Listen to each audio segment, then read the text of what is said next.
varias cosas. Su carácter misceláneo, desde luego, pero me encontré con una persona culta, ¿no?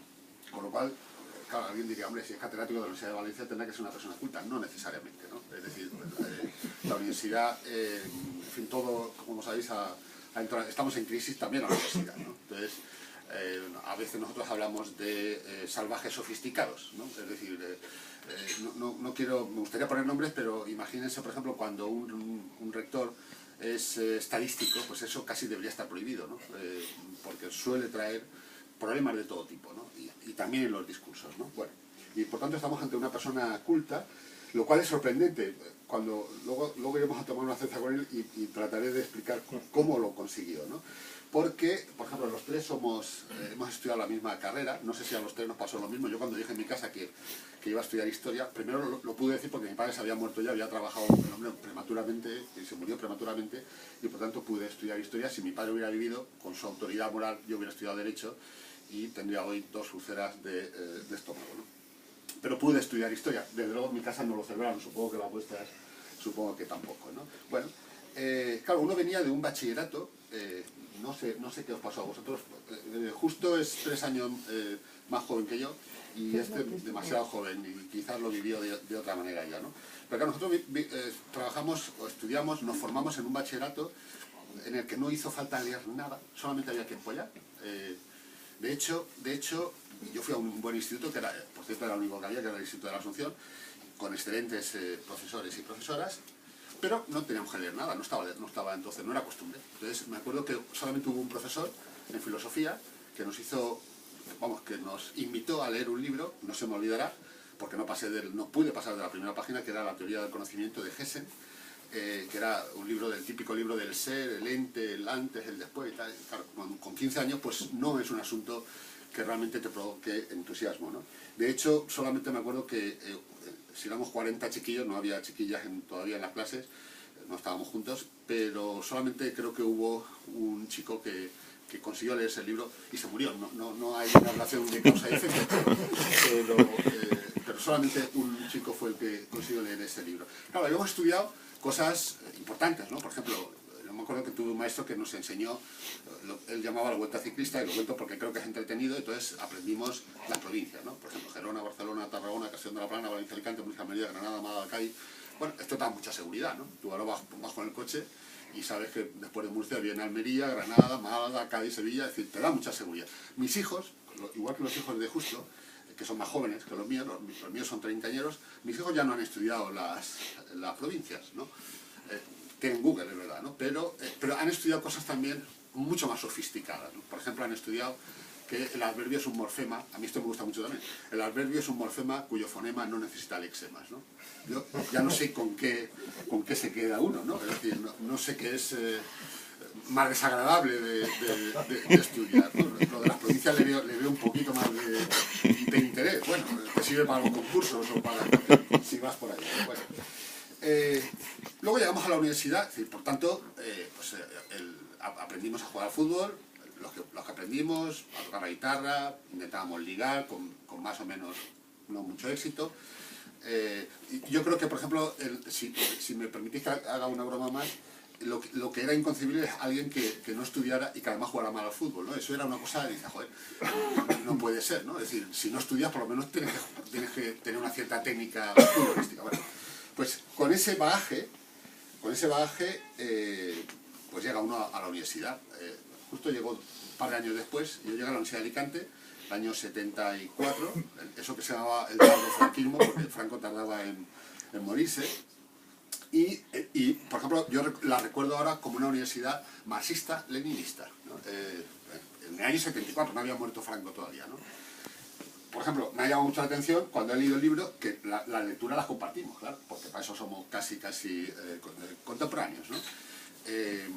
Y claro, por ejemplo, pues estudiábamos Historia de Roma con un manual soviético, que era un tal Kovalyov, tampoco se me olvidará nunca. El primer libro que leí como universitario fue el origen de la familia, la propiedad privada y el Estado, de Engels, y tardé como 4, creo que lo acabé un día a las 4 de la mañana y lo puse en el libro, ¿no? Es decir, me lo he terminado, ¿no? Porque era una hazaña intelectual, ¿no?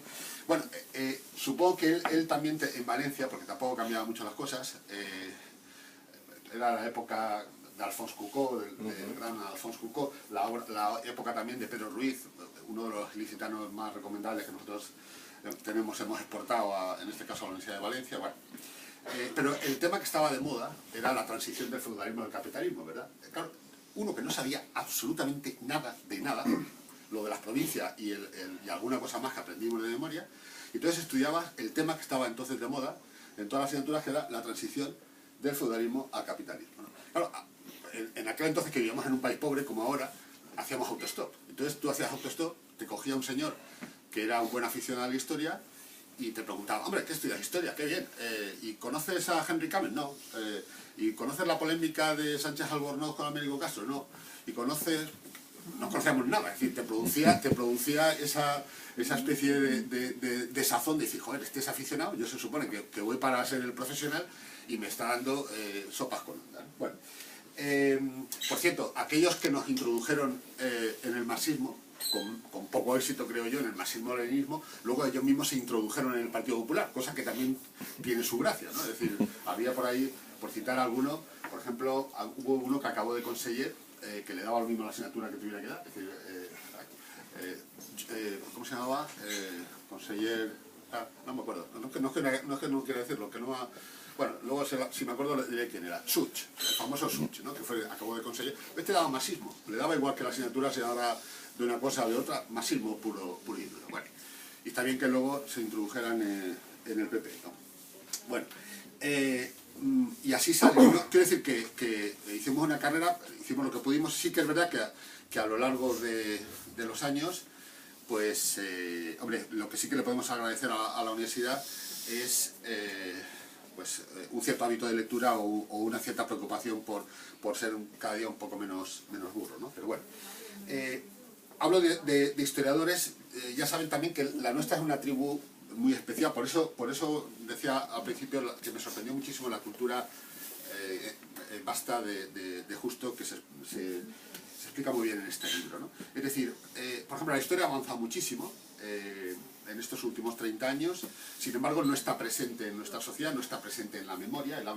Hay un texto que ahora citaré sobre historia y sobre memoria, que creo que citaba Justo y que me parece de capital importancia.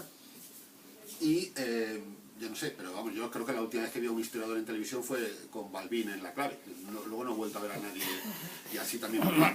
Por eso tenemos una memoria en cierta medida tan desafortunada, al menos en lo que se refiere a eso que se llama la memoria dominante, la memoria que circula por ahí también, ¿no? Bueno, ese es el panorama de nuestro oficio. Hemos avanzado muchísimo. La historiografía española, hoy, por ejemplo, podemos recomendar a nuestros estudiantes otros libros diferentes a los que a nosotros nos hicieron leer, y libros que realmente merecen la pena. En un tiempo, el nuestro también, en el que parece que, por ejemplo, yo doy clases ahora en periodismo, y parece que el periodista que está de moda es el periodista todoterreno, que tiene que saber grabar, filmar, doblar y no sé qué, pero parecería como si que sea una persona culta es menos relevante, ¿no? Con lo cual, pues te llama un poquito la atención. Hoy una carrera universitaria de letras se puede terminar con muy poquitos libros, desgraciadamente, ¿no? Ni siquiera un libro por asignatura, ¿no? Bueno, pues ese tipo de cosas es la reflexión que me ha llevado con este libro. Un libro, decía al principio, absolutamente misceláneo, desde principio a fin. A mí me gusta leer los libros desordenadamente, y este lo he podido leer de manera caótica. Pues empieza por el final, sigo por el medio, vuelvo, y dependía a veces del título del capítulo, pues entraba en mayor medida, ¿no? Por ejemplo, por citarles algunos asuntos, me ha llamado mucho la atención, empiezo por ahí, hay un capítulo que está dedicado al frigorífico Non-Stop No-Frost, que dio serios problemas en casa de Justo, y me ha llamado mucho la atención porque es verdad que puede convertirse en un drama. Habla también de Monse Cañizares, de Monseñor Cañizares, también le dedica un capítulo por un accidente que tuvo. Sobre religión y sobre religiosidad es una parte que está muy presente en el libro, es muy interesante. Se habla, por ejemplo, del ateísmo saludable de Fernando Savater, de la privatización de la religión, y es un tema que a mí me ha parecido interesantísimo también. Hay una serie de autores que son muy importantes en la trayectoria intelectual de Justo, por ejemplo Borges, Calvino, Netti, Cortázar, están muy presentes Javier Marías y desde luego Pérez Reverte o Pío Baroja también, ¿no? Y se hace referencia a veces a lecturas, por ejemplo, me ha llamado la atención un capítulo que se le dedica a Vargas Llosa, a una novela excepcional como puede ser Conversación en la Catedral, pero un hombre, como saben también, hay un libro reciente que ha tenido bastante éxito, que se habla de la desfachatez de los intelectuales cuando un premio Nobel de Literatura es capaz de escribir que si hubiera gobernado en España Esperanza Aguirre no hubiéramos tenido crisis económica, ¿no? Es un premio Nobel de Literatura, pero también se puede permitir decir cosas realmente absurdas, ¿no? Bueno, se habla de Borges y aquella dictadura ilustrada y de la élite ética que recomendaba Borges, de historiadores, por ejemplo, también una vez escuchó a Radio María y también eso le permite hacer un capítulo sobre también Fernando García de Cortázar. El manicomio valenciano, no se lo pierdan también porque es muy recomendable cuando intenta estudiar algo tan difícil de entender como es esta comunidad en la que vivimos, a la que le llegan a llamar así, el manicomio valenciano. Y cosas además que te sorprenden, por ejemplo, pues desde la importancia, por ejemplo, que tuvieron en la historia del periodismo, pues el caso de la Presse y de Emile de Girardin, cuando se habla de lo que en periodismo se llama el inquilino de abajo, es decir, esas novelas por entregas que eran importantísimas desde el punto de vista de la configuración de las mentalidades. Voy a terminar con dos cosas que me han llamado mucho la atención. Una es la referencia que les decía a la memoria. La memoria es la vida siempre acarreada por los grupos vivos. La historia es la reconstrucción siempre problemática e incompleta de lo que ya no es. La memoria es siempre un fenómeno actual, un vínculo vivido en el eterno presente. La historia una representación del pasado. La historia en tanto que operación intelectual apela al análisis y al discurso crítico. La referencia es un texto de Pierre Nora que recupera Justo y que me parece además muy indicativo de lo que está ocurriendo, ¿no? Alguien decía que vivimos no tanto tiempos de historia sino tiempos de memoria, ¿no? Y para terminar, una cita que también me ha parecido especialmente significativa. Necesito vivir, dice Justo para terminar casi el libro, dice: necesito vivir en un país en donde la cultura, la educación, la sanidad y los servicios básicos funcionen. Empieza a no ser este el país en el que vivimos, ¿no? Dice: claro, se me responderá, para que eso suceda debes intervenir en política. Nuevamente huyo de esta España áspera, de este país en el que cuesta respirar, de esta España con aires de ficción. Estoy sumergido en mi batiscafo y solo de cuando en cuando saco el periscopio.